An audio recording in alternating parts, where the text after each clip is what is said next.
not cooperate with it, just like Gandhi did not cooperate with salt laws.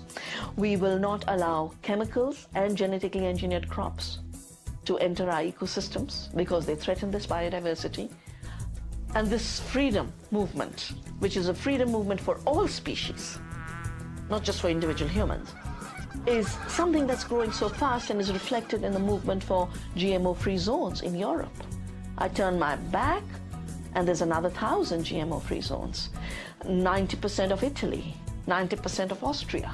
The freedom zones around the seed, around food, are creating massive shifts. In Bolivia, a grassroots movement took to the streets, relentlessly banging pots and pans, and eventually stopped the foreign corporate takeover of their water resources.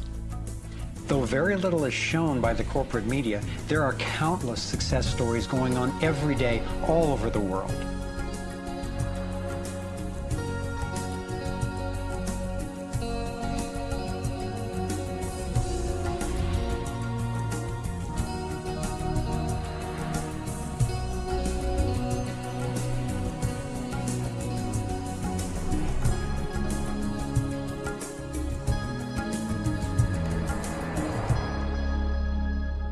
I wasn't willing to make this film until I knew there were responses that are a match for the crisis. And now the power of the internet enables us to share the breadth and the depth of this research. We've spent years creating a vast website, thrivemovement.com, that brings it all together and makes the information and what we can do about it accessible to everyone. Here you have your very own navigator module to go deeper into the main subjects covered in the film: code, problem, and solutions. You can study strategies and tactics and connect with others to take high-leverage actions. Every fact stated in this film has been independently verified, and the reference is on our website. This sector navigator facilitates whole systems thinking that recognizes that actions in one area impact all the others. The center of the sector navigator is worldview, because it determines how we experience everything that happens within and around us. In every sector, you'll find critical issues, resources, group strategies, and individual actions to peacefully and productively affect real change. Our resource tree will link you to the people, organizations, and media that we most recommend to help you get more fully educated and engaged. I was encouraged to find that there are a minimum number of actions which, working together, can tip the scales. It's not endless. Once we see the big picture, we'll look at what each of us can do to help accomplish it. Let's take a look at the strategic antidotes to their economic domination. We need to stop any more bailouts of banks or corporations, dismantle the Federal Reserve, withdraw taxpayer support from central banking agencies such as the IMF and World Bank, allow development of alternative currencies and independent banks, and refuse international taxes. My main emphasis is on solutions in the US, because that's what I know best. But just as the predicament is global, so are the principles on which the solution strategies are based. Here are some tactical actions that we can take as individuals that don't take much time or money to make a real difference right now. Get informed, speak up, and connect with others. Bank locally. When we move our money out of the big centralized banks and into locally owned banks and credit unions, we defund the problem and fund the solution all in one move. Buy and invest responsibly. Every dollar you spend sends a message. Join the movement to audit and end the Federal Reserve. It's robbing us. Join a coalition to keep the internet fair and open. Don't let anybody take control over it. Support independent media.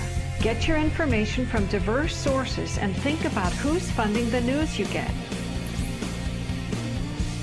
Support organic, non-GMO farming. Join movements to bring about honest elections, including traceable paper ballots and campaign finance reform. Congress can only be accountable to us when corporations stop funding them. Advocate for renewable and new energy technology. Bring the conversation about free energy out into the open. It will transform the power dynamic on this planet faster than anything in recorded history. Sign up for critical mass actions. It's a strategy to leverage our power by waiting until a huge number of us agree to participate before taking an action. Imagine 1 million of us acting in unison. Then again, imagine even more.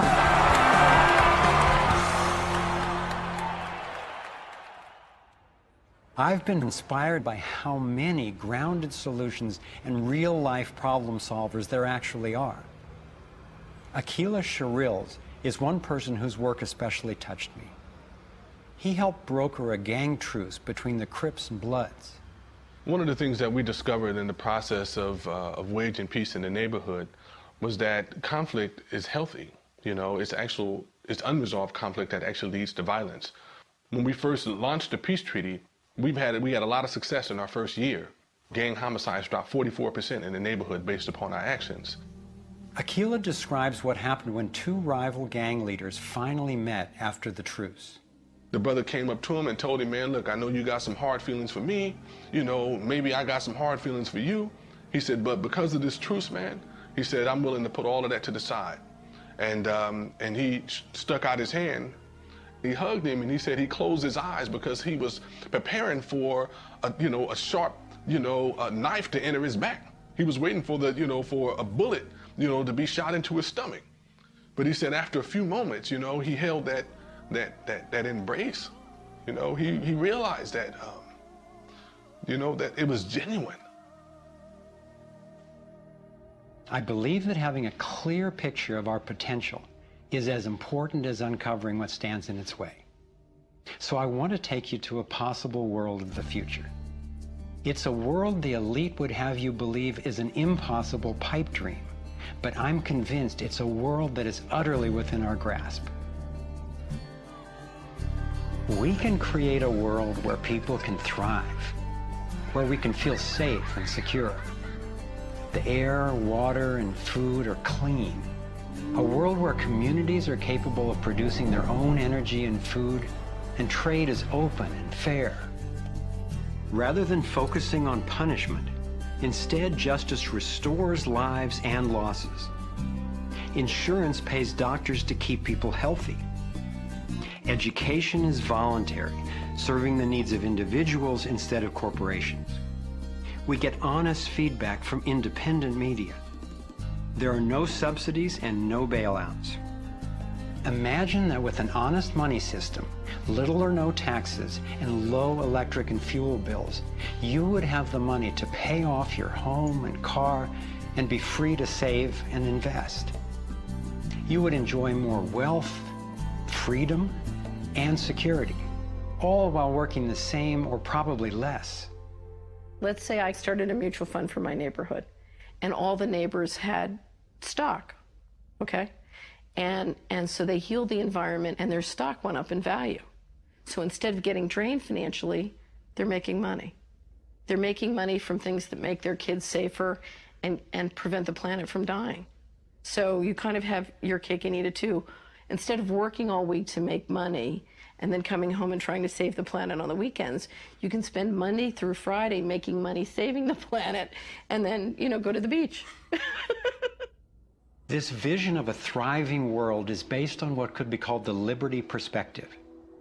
There is a simple principle that underlies this approach: non-violation. Nobody gets to violate you or your property, and you don't get to violate anyone else, except in genuine self-defense. This is the one rule I've found that every single person agrees with, at least for themselves. I believe that non-violation is the true north of humanity's moral compass and our core navigating insight. This insight can guide us and protect each and every individual as we set up voluntary, self-sustaining systems. It is a way of living that I can stand for wholeheartedly and without reservation.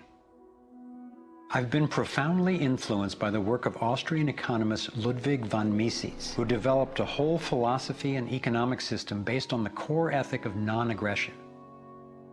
Motivated by having witnessed the ravages of communism and fascism in Europe, he committed his life to finding a just way. He recognized that those systems, as well as socialism and even democracy, wrongly assume the rights of the collective, or the group, to be more important than those of the individual. I had always gone along with the view that more people will thrive if we consider the group's needs above the individual's. But when I took a closer look, I found it doesn't really work that way. In the name of what's best for the group, governments have been responsible for most of the war, death, and destruction on the planet. More than 200 million individuals were killed in the 20th century alone. So how would applying the principle of non-violation change this dynamic? It would take us from incremental change of a fundamentally flawed system to a complete transformation where not just some, or even the majority, but everyone could truly have the opportunity to thrive. In order to implement the principle of non-violation, it makes sense to me to honestly re-examine our past, because it doesn't work to try to build a healthy living system on top of an unhealthy one. We have to go back to the most fundamental acts of injustice upon which the country was founded, in the seizure of the lands of the people and the slaughter of their women and children, in the rendering destitute most of the remnants of these people, is such an egregious wrong that we believe that we have to deal with that, to come to grips with that in a fundamental way. Understanding that they're not wrongs that were done and completed 150 years ago. They're wrongs that are continued every single day.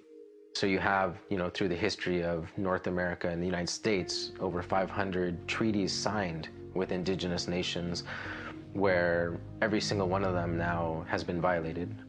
You have, in fact, a tremendous amount of wealth having been generated from indigenous people's lands and resources, and billions of dollars every year still being generated by corporations and European nations based on the continued exploitation of indigenous people's lands and resources. If we didn't have large corporations, if we didn't have Western governments defining how you and I were to relate to each other, living here in North America now together, how would we relate to one another? How would we make it different? It's going to take time and courageous effort to shift the consciousness and accomplish the tasks that will move us toward the world I'm talking about. And yet I know of no greater gift that we could give to future generations. We can't do everything at once. I envision 3 overlapping stages of the solutions process.